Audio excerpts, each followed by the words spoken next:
உரி பகுதியில் பாகிஸ்தான் ராணுவம் மீண்டும் பீரங்கி தாக்குதல் தொடுத்துள்ளது. நள்ளிரவில் காஷ்மீரின் உரி பகுதியில் பாகிஸ்தான் ராணுவம் பீரங்கி தாக்குதல் நடத்தியது. செய்தியாளர் சரவணகுமார் இணைப்பில் இருக்கிறார். சரவணகுமார், வணக்கம்.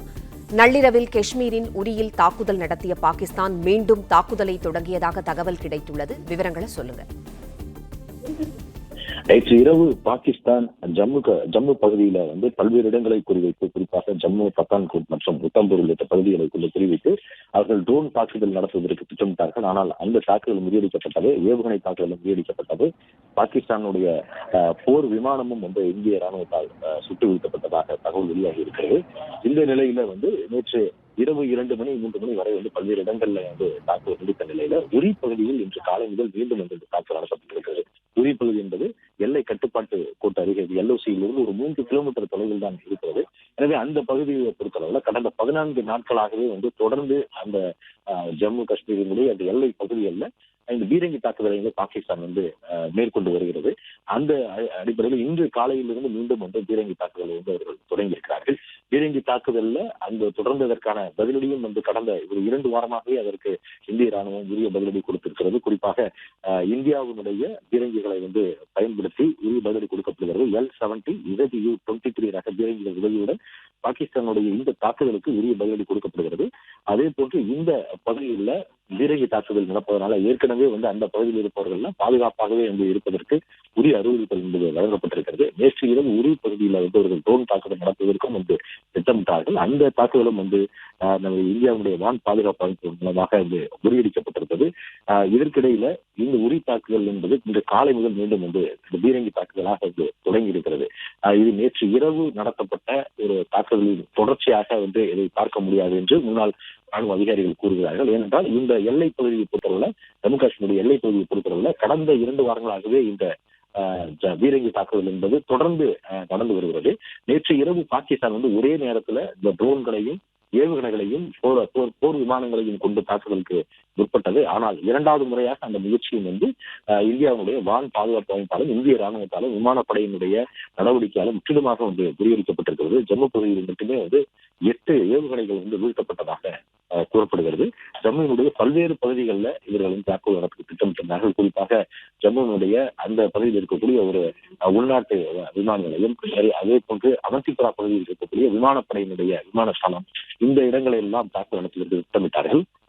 அதே போன்று பத்தான்கோட் உள்ளிட்ட ராணுவ தளங்கள் இருக்கக்கூடிய அந்த பகுதிகளையும் குறிவித்து அவர்கள் தாக்குதல் நடத்தினார்கள். நம்முடைய ராணுவத்தினுடைய பலத்தை ராணுவத்தை பலவீனப்படுத்த வேண்டும் என்ற நோக்கத்தில் அவர்கள் அந்த முயற்சியை மேற்கொண்டார்கள். ஆனால் ராணுவம் அதற்கு உரிய பதிலடி கொடுத்திருக்கிறது. அந்த முயற்சி முறியடிக்கப்பட்டிருக்கிறது. ஜம்மு, பத்தான்கோட் மற்றும் உத்தம்பூர் இந்த பகுதிகளில் இந்த எல்லை கட்டுப்பாட்டு கோட்டிற்கு அருகில் இருக்கக்கூடிய அந்த பகுதி என்பதால் இங்கு இருக்கக்கூடிய ராணுவ முகாம்களை குறிவித்துதான் இந்த தாக்குதல் அவர்கள் நடத்துவதற்கு திட்டமிட்டிருந்தார்கள். அதே போன்று ஜம்முவினுடைய விமான நிலையம் அவந்திபுரா பகுதியில் இருக்கக்கூடிய விமானப்படை தளத்தையும் அவர்கள் தாக்குதல் நடத்துவதற்கு முற்பட்டார்கள். அத்தனை தாக்குதல் முயற்சியும் முறியடிக்கப்பட்டிருக்கிறது. உரி பகுதியில மீண்டும் இன்று காலை முதல் இந்த தாக்குதலை அவர்கள் பீரங்கி தாக்குதலாக தொடங்கி இருக்கக்கூடிய நிலையில அதற்கும் இந்தியாவினுடைய நவீன பீரங்கிகளான L-700 ZU-23 ரக பீரங்கிகளை கொண்டு அதற்கு உரிய பதிலடி கொடுக்கப்படுகிறது. அதே போன்று இரவு முழுவதுமே இந்த நடந்த பாகிஸ்தானுடைய இந்த தாக்குதல் முயற்சிக்கு இந்த வான் பாதுகாப்பு அமைப்புகள் மூலமாக அதற்கு அதை முற்றிலுமாக முறியடிக்கப்பட்டது மட்டுமல்லாமல் அதற்கு உடனடியாக பதிலடியும் கொடுக்கப்பட்டது. உரியை தொடர்ந்து குத்வாரா பகுதியிலும் இந்த பீரங்கி தாக்குதல் என்பது தொடர்வதாக கூறப்படுகிறது. பீரங்கி தாக்குதலை பொறுத்தளவில் தொடர்ந்து இந்த புல்வாமா தாக்குதலுக்கு பிறகு அவர்கள் பல்வேறு முறை முயன்றிருக்கிறார்கள். அதற்கு பிறகு இந்த பகல்காம் தாக்குதல் நடந்த பிறகுதான் அதற்கு உரிய பதிலடியை இந்தியா எல்லையில கொடுத்த பிறகுதான் அவர்கள் மீண்டும் பீரங்கி தாக்குதலை கொண்டு இது போன்ற தொடர்ந்து ஒரு அத்துமீறல்ல ஈடுபட்டிருக்கிறார்கள். அந்த வகையில் இந்த பீரங்கி தாக்குதல் என்பது கடந்த 2 வாரங்களாக தொடர்ந்து நீடித்து வருகிறது. உரி எல்லை கட்டுப்பாட்டு கோட்டுக்கு மிக அருகில் இருக்கக்கூடிய ஒரு பகுதி 3 கிலோமீட்டர் தொலைவிலேயே இருக்கிறது. பீரங்கி தாக்குதல் என்பது 30 to 35 கிலோமீட்டர் வரை அந்த தாக்குதலை நடத்த முடியும். 2 நாடுகளிடம் இருக்கக்கூடிய இந்த பீரங்களை கொண்டு இது போன்ற ஒரு தாக்குதலை இந்த தூரத்திற்கு நடத்த முடியும் என்பது அவர்கள் இந்த ஆக்கிரமிப்பு காஷ்மீர் பகுதியில் இருக்கக்கூடிய இந்த பாகிஸ்தானுடைய ராணுவம் இந்த பீரங்கி தாக்குதலை வந்து எல்லை பகுதியில் இருக்கக்கூடிய நகரங்களை நோக்கி, குடியிருப்புகளை நோக்கி நடத்துகிறது. ஆனால் இந்த பகுதியில வந்து ஏற்கனவே இது போன்ற தாக்குதல் தொடங்கும் போது அங்கு இருக்கக்கூடிய மக்களை பாதுகாப்பான இடங்களுக்கு வந்து நகர்த்தி இருக்கிறார்கள். ஏற்கனவே வந்து பாகிஸ்தான் ராணுவத்தை பொறுத்தளவுல பொதுமக்கள் மீது குறிவைத்து இந்த தாக்குதலை தொடங்கி நடத்தியிருந்தது. அதுல ஒரு 16 பேர் பொதுமக்கள் வந்து ஏற்கனவே உயிரிழந்திருப்பதாகவும் பாதுகாப்பு தெரிவித்திருந்தது. எனவே அங்க பொதுமக்கள் யாரும் உயிரிழப்பு வந்து ஏற்படாத வகையில அவர்களை பாதுகாப்பான இடங்களுக்கு ஏற்கனவே வந்து அந்த எல்லை பகுதியில் இருக்கக்கூடியவர்களை வந்து அர்த்தப்படுத்தி இருக்கக்கூடிய நிலையில் இந்த தாக்குதலை இந்திய ராணுவம் வந்து எதிர்கொண்டு அதற்கு உரிய பதிலடியும் வந்து கொடுத்து வருகிறது. இந்திய ராணுவத்தை பொறுத்தளவுல இந்த ஏவுகணை தாக்குதலோ, அதே போன்ற ட்ரோன் மீதான அந்த ட்ரோனை கொண்டு நடக்கக்கூடிய அந்த தாக்குதலோ அதற்கு ஒரு இலக்கை குறிவைத்து பயங்கரவாதிகளுடைய இருப்பிடங்களை குறிவைத்து ஒரு தாக்குதலை நடத்துகிறது. அதே போன்று பாகிஸ்தான் ராணுவம் தாக்குதல் நடக்கும்போது பாகிஸ்தானுடைய ராணுவ நிலைகளை குறிவைத்து தாக்குதல் நடத்துகிறது. பொதுமக்களை குறிவைத்து எங்கேயும் தாக்குதல் நடத்துவதில்லை. இந்திய ராணுவத்தை பொறுத்தவரை இலக்கை நிர்ணயித்து அதில் வந்து துல்லியமாக ஒரு தாக்குதலை தொடர்ந்து பாகிஸ்தான் வந்து போரினுடைய ஒரு மரபுகளை மீறாமல் அதில் வந்து ஒரு அறத்தை பின்பற்றி இந்த தாக்குதலை வந்து தொடங்கி நடத்தி வருகிறது. ஆனால் பாகிஸ்தானை பொறுத்தளவில் கண்மூடித்தனமான ஒரு தாக்குதலாக இருக்கிறது.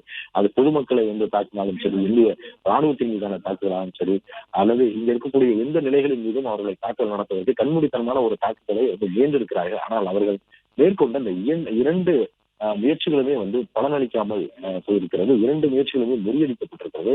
இந்தியாவினுடைய வான் பாதுகாப்பு அமைப்பு மூலமாகவும், விமானப்படையின் மூலமாகவும், இந்திய ராணுவம் மூலமாகவும் தொடர்ந்து அவர்களுடைய முயற்சிகள் எல்லாம் முறியடிக்கப்பட்டு வருகிறது. நேற்று இரவு தொடர் தாக்குதலில் ஈடுபட்டும் கூட இந்த எல்லை பகுதிகளில் வந்து பாதிப்பு ஏற்படாமல் வான் பாதுகாப்பு அமைப்பு S-400 வந்து ஒரு கவசம் போன்று நின்று பாதுகாத்திருக்கிறது என்பதைதான் பார்க்கிறோம்.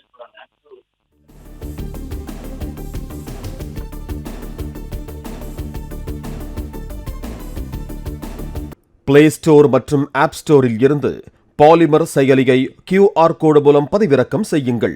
செய்திகளை உடனுக்குடன் பெறுங்கள்.